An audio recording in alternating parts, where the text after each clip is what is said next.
Alright, since this is generating some chatter, I'm going to go ahead and answer the chatter. Detroit and New York are on these incredible runs right now, and I know their fan bases are excited about it. Well, some. There are some who will say, don't ruin it, we need Hughes, especially Detroit. Because I think Jack Hughes would be perfect for what the Red Wings need. But when you look at this run that all these teams have been on, there's some interesting facts about it. So I went back 11 games here, 10 games here, 12 games here. So, because this is kind of where the hot streaks start, right? So for Detroit, it's 9-2 overall. Great. But they win 4-2 versus Dallas, who are the number 2 wild card. Now, Dallas on the road has not been great this year. They win 5-3 at Columbus. Great. Columbus has recently become very solid. But at that stage, Columbus was one up, one down, one up, one down, and there was a consistency issue. They win versus New Jersey 4-3. Great. New Jersey's road record is really, really bad. Edmonton, they lost 4-3 at home against. They beat Vancouver 3-2 in a shootout. Now remember, I treat shootouts as ties when I look at the board, right? They won 3-2 in a overtime versus the actual New York Rangers, who are number 2 in the Metro currently. But of course, there's a lot of people taking shots at the Metro for not necessarily being the top quality division in the league anymore. And then they won at Carolina in a shootout 4-3. Now they won at home versus Arizona 6-1. Arizona's been up and down. This is how that works. Arizona currently sits below all 3 of these teams on the board. Currently. And I think that's part of where people get stuck, is that they look at the record and they go, well, in your power rankings you had, and then they talk about, well, it should predict the next week. That's not, no, no. And that's never been where I've seen power rankings. Power rankings are about which teams are playing the best right now, and it doesn't necessarily mean wins and losses. Because here's the problem with that theory. What you're saying is all 5 teams that win are better than all 5 teams that lost that night. And that's not accurate. Absolutely not. I've watched a lot of games where both teams could have and should have had a win, and teams where both teams absolutely should have lost. Neither team should have had a win. Now, following up that win at home against Arizona, and what people want to forget is they lost 2-1 the next game against Ottawa in Ottawa. Ottawa's been wildly inconsistent. That drags them down. Then they've won their last 2 games, both in overtime, at New Jersey, and then versus Boston. Currently, they sit 14th on the power rankings. They've played 4 of their last 11 games against playoff teams. Teams that are currently in the playoffs. 4 out of 11. 7 out of 11 have been at home.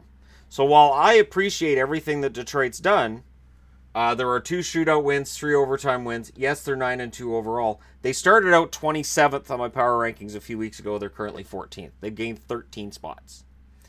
Now, the way that the power rankings work, it has to be a slow build, because otherwise you're going to have situations like last year where Colorado went on a huge run and everybody's like, they should be number 1. Calgary went on a huge run. They should be number 1. Philadelphia went on a huge run. They should be number 1. And of course, none of those teams ended up being, well, I mean, Colorado was out in the first round, Philly was out in the first round, and Calgary didn't make the playoffs. So while these runs are impressive, they really need to be taken in with a grain of salt. And other websites I've been looking at don't have these teams rated really, really highly either. Now let's look at the Rangers. The Rangers, they won in a shootout 4-3 at San Jose, who are currently number 2 in the Pacific. They won 3-2 against Anaheim in a shootout, who are currently number 3 in the Pacific. It's worth noting Anaheim would not be in the playoffs in any other division, of course. They won 3-1 versus Buffalo, who are number 3 in the Atlantic, but that was before Buffalo started this incredible 7-game winning streak. They beat Montreal at home 5-3. Montreal's currently the number 2 wild card. They lost in overtime at Detroit. They won in a shootout at Columbus. So, there's another shootout. That's 3 shootout wins out of their wins. They beat Vancouver 2-1. I don't need to describe just how bad Vancouver's been. Vancouver appears on both teams' win ledger. They lost at New York against the Islanders 7-5 in a game that was really, really poor for the Rangers. They won 4-2 versus Florida, and Florida's right near the bottom of the East. And then they beat the Islanders 5-0. Now, what's interesting is, in their 3 out of last 4, their wins in 3 out of 4, their last 4, none of those teams are currently playoff teams. So 5 out of 10 of their opponents have been playoff teams, and 5 out of 10 of those games have been at home. I currently have them 16th in the power rankings. They started out in 23rd, and what dragged them down, that 7-5 loss dragged them down, and the fact that 3 of those wins are via shootout has dragged them down a little bit. Because again, if I start saying, okay, well, a shootout win is exactly the same as a regular win, it's not. It absolutely isn't. They have 1 overtime loss on the record as well. They're 8-1-1 in their last 10. But the way that I view it is they're 5-1-4 in their last 10. And that's where what I see and what other people see is completely different. And, you know, when I see certain websites that are like, oh, look how this team's record is, I'm like, you guys aren't actually looking at how they get the wins. You're just looking at just the straight wins, right? Now, Washington is a team that people argue with me about. Like, what are you talking about with Washington? You're saying they're playing well. Yes, they are. They started out and I went back 12 games. They won 4-3 at Calgary in a shootout. First in the Pacific, Calgary. They lost at Montreal 6-4. They're the number 2 wildcard. They lost 4-3 versus Dallas in overtime. They were the number 2 wildcard. So this record then should be 7-4-1. They beat Edmonton 4-2. They beat Pittsburgh 2-1. They lost to Columbus 2-1. A very close game. They lost against Arizona 4-1, but then they went to Minnesota and beat them 5-2. Then they lost at Winnipeg 3-1. Now, losing at Winnipeg is nothing to be ashamed of. Then they beat Colorado in overtime in Colorado. They won in Montreal 5-4 in overtime, and then they beat Chicago 4-2. Now, currently they sit at 10th. They started out in 10th, so they haven't moved up or down based on the fact that in their last 12 games they've been 7th. This should be 7-4-1. That's gonna drive me nuts.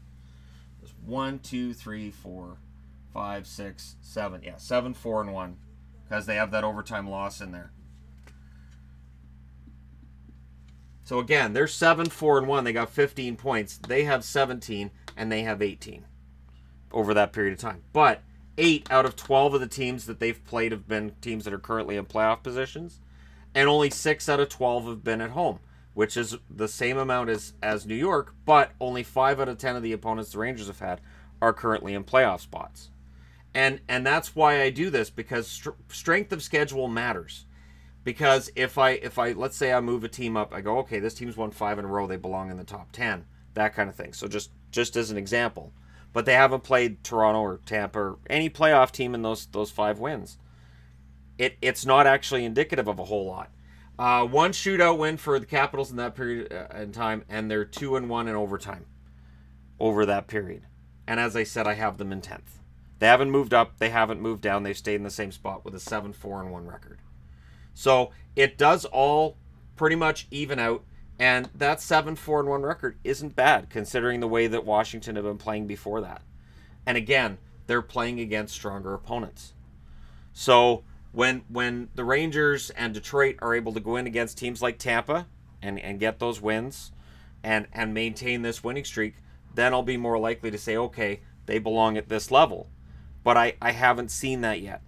So that's why the power rankings have stayed where they are. And again, any of these wins you're looking at since Saturday have caused these numbers to change. These numbers have changed a lot since Saturday because these teams have managed to maintain those winning streaks.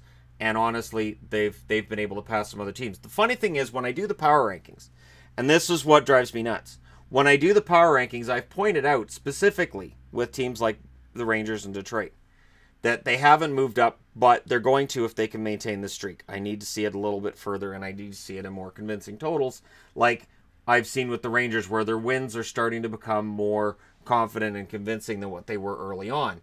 And that there are a number of teams ahead of them, a half a dozen teams ahead of them, yes, I can put them ahead of once I see that streak is going to continue. But again, let me play devil's advocate.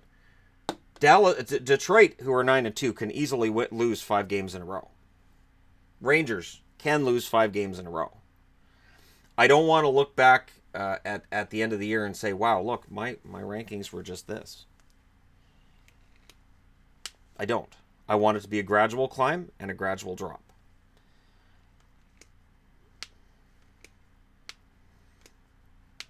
And I know I'm not going to make everybody happy. But I have a system. It's the same system I've used for 2 years. And it's not changing. And I always see these comments like, oh, you're so biased. You're so biased. So biased. Here's the problem, though. If let's say the Rangers are in 23rd and they win their game, but teams in 22nd, 21st, 20th, and 19th all win too. That was happening as well, where all of the teams around them, they all won that night. I'm like, oh, okay. So here's a question. Let's say teams 19, 20, 21, 22, and 23. Let's just say all 5 of those teams all win that night. Does the team that's in 18th now drop to 24th? Or do I decide that these 2 can jump past 18th, but these ones can't? And then is it a matter of this team won in a shootout 4-3. This team won 7-0. This team beat Arizona, and this team beat Tampa. So now, because this team beat Tampa and this team beat Arizona, does that mean 23 now jumps up to 17? And 19 only moves up to 18? Because that's the kind of chaos that would happen if I started looking at it that way. And that's the issue that I've been facing too. A lot of the teams that were crap the first 15 games have played better the last 10 games. However many there is. And again, we're left with, so are they the bad team they were in the first half of this part of the season, or are they the great team they've been in the last half? It's probably somewhere in the middle. And so 14, 16, 10. So there you go.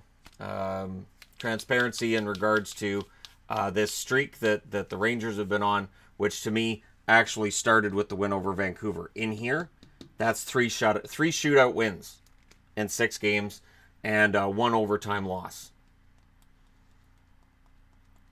So for me, they won 2 games. They had 3 ties. So they didn't lose. They didn't drop down, but they didn't really do a whole lot to move up either. The wins over Buffalo and Montreal, as impressive as that may be, Buffalo at the time was really low on the power rankings. And that's the other part that people forget too. So again, you can look here and go, well, they beat Arizona 6-1. Yeah, and then they lost to Ottawa 2-1. People focus in, and I know they do this when they watch power rankings. Focus in on their team. I got my team. Where's my team? And then they don't look at any of the rest of it. And what's going on in the rest of the league. When honestly, almost every team right now is at 500 or above 500. So every team's fan base feels like they've got a chance. And that's what the NHL's standings, that's what the 3-point games are designed to do. All of these overtime and shootout points are designed to make teams that are mediocre look better than what they are. So that we have these arguments. I have concerns. I have concerns about Lundqvist over a full season. I have concerns about the Red Wings' depth over a full season. Jimmy Howard has been pretty good in net. Can he maintain over a full season as well? Washington, they just won a Stanley Cup in June. I can't legitimately work up a whole lot of concerns other than the fact that they do have some major injuries. And yet, despite those major injuries, they've won 3 in a row. So there's that. And they got those injuries in the game against Winnipeg, and it felt like, hey, these guys are going to be screwed over, and they've won 3 in a row. So there you go. Let me know your thoughts in the comments section below, as people always do. Don't forget to hit like and subscribe if you're browsing your way through. You just happened upon this video. And I'm not trying to rain on the parade of any one team that's on a run, but there's a lot of teams that have been playing very well lately. And there are some teams that have looked mediocre as well, but not nearly as many that have looked mediocre as have looked good because of the 3-point games. So there you go. Thank you guys so much for watching. I'll talk to you again soon.